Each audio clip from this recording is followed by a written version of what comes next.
Chapter 19, Part 3, The Victor. I clap my hands over my mouth, but the sound has already escaped. The sky goes black, and I hear a chorus of frogs begin to sing. Stupid, I tell myself. What a stupid thing to do. I wait, frozen, for the woods to come alive with assailants. Then I remember there's almost no one left. Peeta, who's been wounded, is now my ally. Whatever doubts I've had about him dissipate, because if either of us took the other's life now, we'd be pariahs when we returned to District 12. In fact, I know if I was watching, I'd loathe any tribute who didn't immediately ally with their district partner. Besides, it just makes sense to protect each other, and in my case, being one of the star-crossed lovers from District 12, it's an absolute requirement if I want any more help from sympathetic sponsors. The star-crossed lovers. Peeta must have been playing that angle all along. Why else would the game makers have made this unprecedented change in the rules? For two tributes to have a shot at winning our romance must be so popular with the audience that condemning it would jeopardize the success of the games. No thanks to me. All I've done is manage not to kill Peeta. But whatever he's done in the arena, he must have the audience convinced it was to keep me alive. Shaking his head to keep me from running to the cornucopia, fighting Cato to let me escape, even hooking up with the careers must have been a move to protect me. Peeta, it turns out, has never been a danger to me. The thought makes me smile. I drop my hands and hold my face up to the moonlight so the cameras can be sure to catch it. So who is there left to be afraid of? Foxface? The boy tribute from her district is dead. She's operating alone, at night.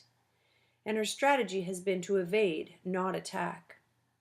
I don't really think that, even if she heard my voice, she'd do anything but hope someone else would kill me. Then there's Thresh. All right, he's a distinct threat. But I haven't seen him, not once, since the games began. I think about how Foxface grew alarmed when she heard a sound at the sight of the explosion. But she didn't run to the woods. She turned to whatever lies across from it, to that area of the arena that drops off into I don't know what.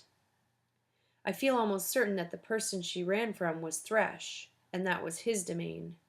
He'd never have heard me from there, and, even if he did, I'm up too high for someone his size to reach. So that leaves Cato and the girl from District 2, who are now surely celebrating the new rule. They're the only ones left who benefit from it besides Peeta and myself. Do I run from them now, on the chance that they heard me call Peeta's name? No, I think. Let them come.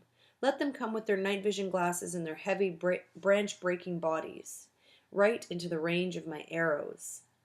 But I know they won't. If they didn't come in daylight to my fire, they won't risk what could be another trap at night. When they come, it will be on their own terms, not because I've let them know my whereabouts. Stay put and get some sleep, Katniss, I instruct myself, although I wish I could start tracking Peeta now. Tomorrow you'll find him. I do sleep, but in the morning I'm extra cautious, thinking that while the careers might hesitate to attack me in the tree, they're completely capable of setting an ambush for me. I make sure to fully prepare myself for the day, eating a big breakfast, securing my pack, readying my weapons before I descend. But all seems peaceful and undisturbed on the ground. Today, I'll have to be scrupulously careful.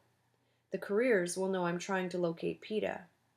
They may well want to wait until I do before they move in. If he's as badly wounded as Cato thinks, I'd be in the position of having to defend us, both without any assistant. But if he's that incapacitated, how has he managed to stay alive, and how on earth will I find him? I try to think of anything Peeta ever said that might give me an indication as to where he's hiding out, but nothing rings a bell. So I go back to the last moment I saw him, sparkling in the sunlight, yelling at me to run. Then Cato appeared, his sword drawn, and after I was gone, he wounded Peeta. But how did Peeta get away? Maybe he'd held out better against the Trackerjack or poison than Cato. Maybe that was the variable that allowed him to escape. But he's been stung too. So how far could he have gotten, stabbed and filled with venom? And how has he stayed alive all these days since? If the wound and the stingers haven't killed him, surely thirst would have taken him by now. And that's when I get my first clue to his whereabouts. He couldn't have survived without water. I know that from my first few days here.